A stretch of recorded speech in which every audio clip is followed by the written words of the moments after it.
conflict between Egypt and Israel now looking more likely, the Suez Canal took on an even greater importance. The canal was very important economically, not just to Egypt, but also to the rest of the world. Whoever could control the canal could influence world opinion.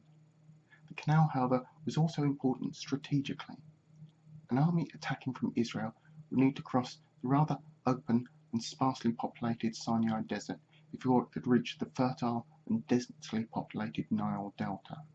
In between the Sinai and the Nile Delta lay the canal, which in theory could be defended relatively easily, whilst the supplies needed for any attacking force could be destroyed as they crossed the Sinai.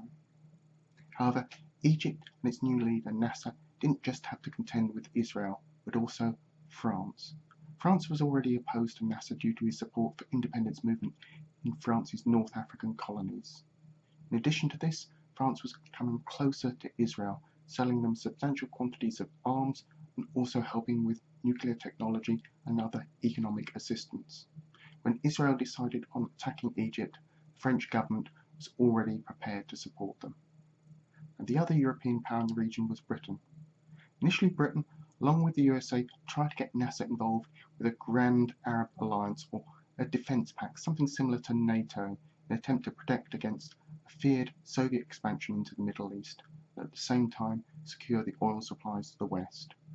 However, differences with Iraq's leader made this impossible. This and other actions led to the cooling of relationships between Britain and Egypt.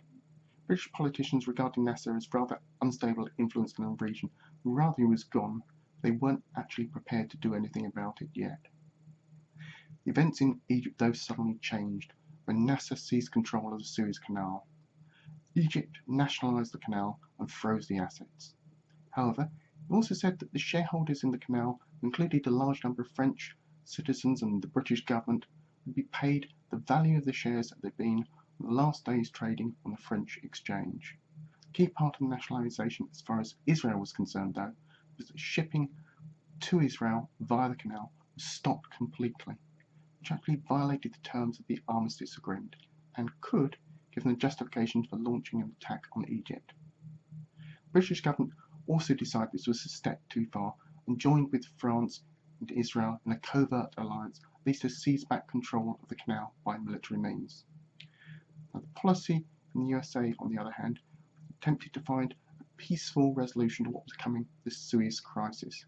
They proposed an international operation of the canal. Under Eisenhower, the USA was opposed to what they regarded as colonialism, which he and other US presidents before him regarded as a redundant form of government that no longer had any real place in the modern world. However, the British misunderstood the American position. They thought the Americans wanted to be neutral and actually wouldn't interfere if other countries attempted to retake back the canal by military means, whereas the Americans were actually opposed to any military action regarding the Suez Canal.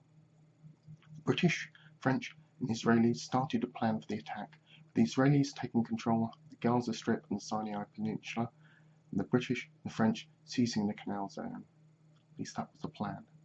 However, the final resolution of the Suez crisis will be fought as much in the political arena as it was on the battlefield.